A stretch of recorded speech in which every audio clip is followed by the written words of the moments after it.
Assalamualaikum warahmatullahi wabarakatuh. Perkenalkan, nama saya Leni Nurayani dengan NIM 877836644, mahasiswa Universitas Terbuka semester 7. Di sini saya akan melaksanakan praktik dengan menjelaskan sistem pencernaan makanan pada manusia. Tujuan dilaksanakannya kegiatan praktikum ini yaitu dapat mengurutkan bagian-bagian dari sistem pencernaan makanan manusia. Adapun alat dan bahan yang digunakan yaitu gambar sistem pencernaan manusia dan alat tulis. Berikut penjelasan saya, selamat menyimak semuanya. Nah, di sini saya akan menjelaskan terlebih dahulu apa yang dimaksud dengan sistem pencernaan makanan pada manusia. Nah, jadi sistem pencernaan makanan pada manusia terdiri dari serangkaian organ yang saling bekerja sama untuk mengubah makanan yang kita konsumsi menjadi bentuk yang dapat diserap dan digunakan oleh tubuh. Nah, sistem pencernaan ini berfungsi untuk mencerna makanan, menyerap nutrisi, dan membuang sisa-sisa yang tidak dapat digunakan. Dalam sistem pencernaan tentu melibatkan banyak sekali organ dan kelenjar yang saling bekerja sama secara langsung dan terkoordinasi.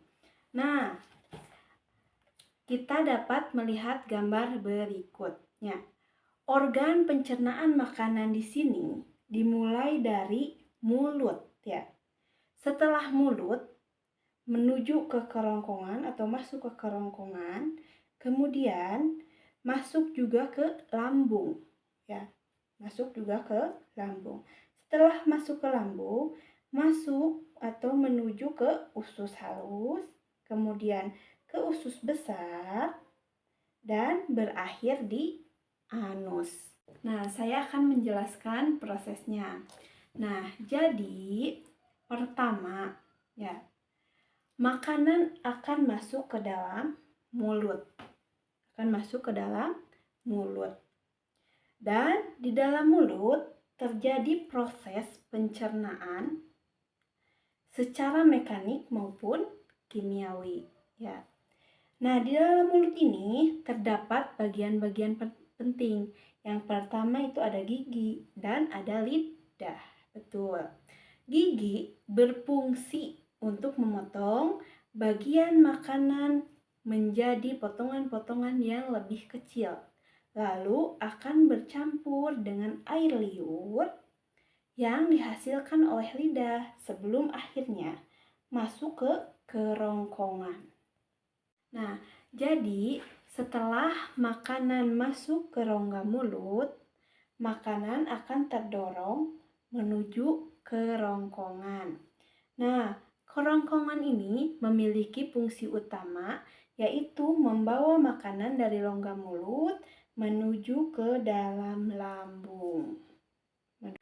Proses terdorongnya makanan dari rongga mulut ke dalam lambung ini disebut gerak peristaltik.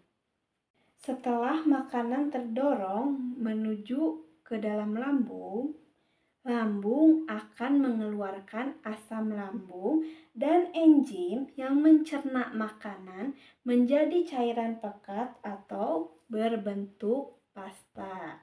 Nah, cairan ini juga akan membunuh mikroorganisme yang dibawa makanan dan minuman yang kita cerna, sehingga kita akan terbebas dari kuman yang menyebabkan penyakit.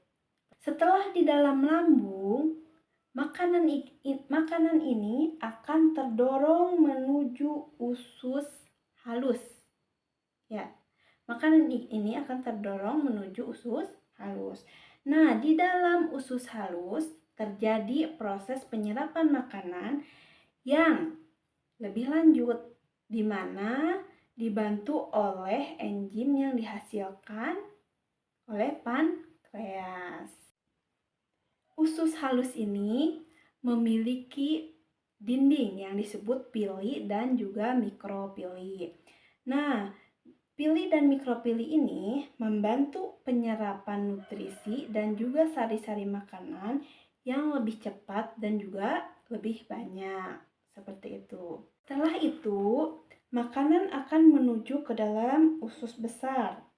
Nah, usus besar ini memiliki fungsi untuk membusukkan makanan dan berubah menjadi kotoran yang disebut juga dengan feses. Limbah makanan ini akan didorong oleh usus besar menuju saluran yang disebut juga dengan rektum. Nah, saluran rektum ini akan menyalurkan makanan menuju ke pembuangan akhir, yaitu anus.